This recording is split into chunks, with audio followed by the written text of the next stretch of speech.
There we go. Good afternoon. Delighted to be here. We've heard a great deal of compelling evidence and informed thoughts about the nature and effect of solitary confinement.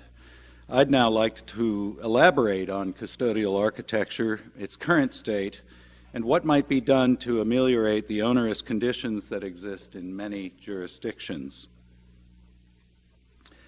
I just had to include this quote from yesterday's panel, How Educational Environments Impact Learning. It's too good.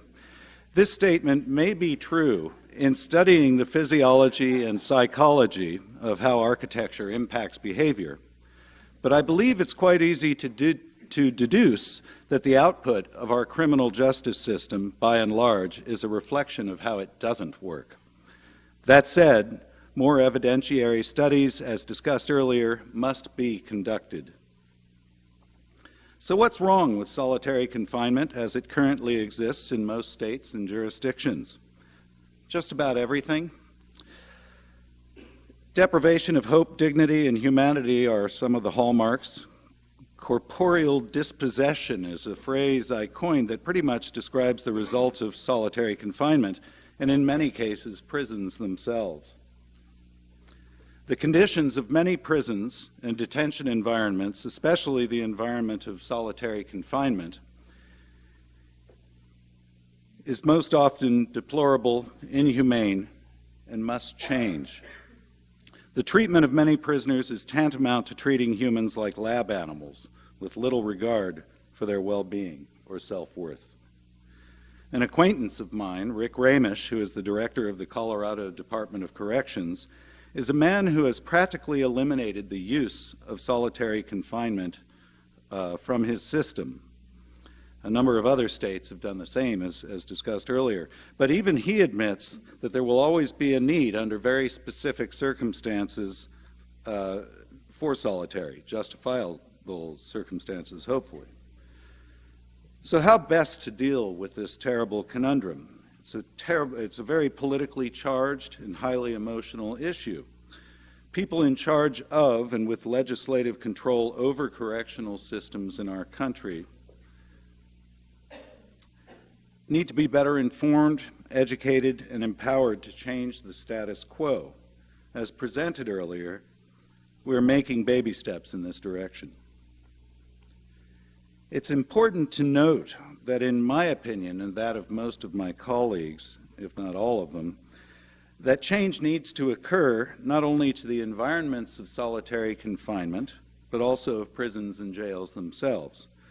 Most all of these environments do not meet the basic physiological and emotional needs of prisoners, not to mention staff, despite adherence to the reigning standards for infrastructure and operations. The status quo is counter to our societal and moral obligations, and it's unsustainable. The quality and impact of our built environments has for decades been studied in almost all but custodial facility types, with a few exceptions.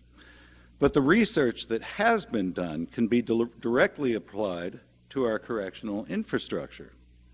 So, why would evidence-based design, as practiced, why would this approach not be applied to solitary confinement and custodial facilities? And I think it can. So, Louis Kahn's masterpiece, the Salk Institute, of course here we are, is a deceptively simple, yet inherently complex and powerful composition. It's truly greater than the sum of its parts and endlessly inspiring. On a much smaller scale, we can, as designers and thought leaders, apply a level of such inspiration in the design of our custodial facilities. To quote Jonas Salk, "Hope lies in dreams, in imagination, and in the courage of those who dare to make dreams into reality." This sentiment can certainly be applied to how we reform our correctional systems. The architecture of Luis Barragán, who designed the courtyard of the Salk, consists of forms of a smaller scale, simple, beautiful forms given life by the careful manipulation of form, light, and color. The effect of the natural environment on human beings is perhaps one of the most effective spiritual medications or medicines that there is. More of this is needed in our custodial facilities. Smaller spaces need this connection, however it can be achieved, from eye level, from above, from wherever, so long as one can connect with the landscape and the sky. These are all somewhat extravagant examples. So what then constitutes a humane form of solitary confinement or segregation? Our president and more people in power and decision makers in our country are beginning to understand that our system must be changed. Here are some ideas, evidence-based concepts that are proven to have a positive impact on people, their behavior, their moods, and their wellness. This is one of the more important environmental factors that can make a big difference on the mood and therefore the behavior of inmates subject to solitary or other deprivational settings. A connection to the outside world and nature cannot be underestimated. It's a basic human need to have a sense of place and a connection to the natural world. Allowing inmates a level of control over their environments is a big step in humanizing the onerous impact of incarceration, as is the basic provision of a healthy environment. Providing elementary technologies, limited access to TV, specialized programming, iPads, etc., to inmates in any carceral setting, particularly in segregation or isolation, is an important step in preventing the type of social isolation that dehumanizes people in these settings. Having the opportunity to step outside of one's cell at will, to have the choice, however small, to change one's environment is another important antidote to dehumanization. Replacing the stark, hard, and cold concrete box with as normative a setting as reasonable has, in more enlightened jurisdictions, proven to calm and provide inmates with a sense of place, of familiarity, and safe harbor. So what might better look like? I've developed a couple of diagrams that, while not necessarily the best solution, begin to explore a better solution. This conceptual plan delineates a cell cluster that can incorporate all of the enhancements I just presented.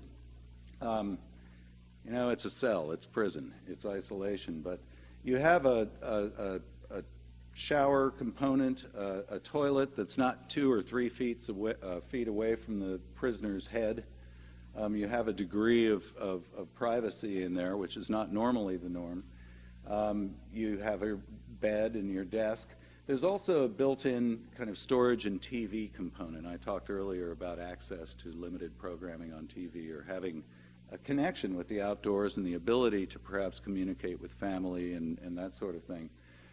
On the end wall is kind of a window wall with a door to a private outdoor patio with exposure to the daylight above, and beyond that, a security screen, but a view garden. If there isn't much of a view beyond the walls of the prison, to at least have some sort of garden in there that improves that kind of isolative environment, whether it be for a couple of hours, couple of days, or weeks, or however long it might need to be used. Putting these all together, we come up with kind of a comprehensive unit, replicating these cells, providing larger outdoor recreation areas for potential opportunity for commingling amongst some of the inmates, and also some exam interview visitation rooms that can be used.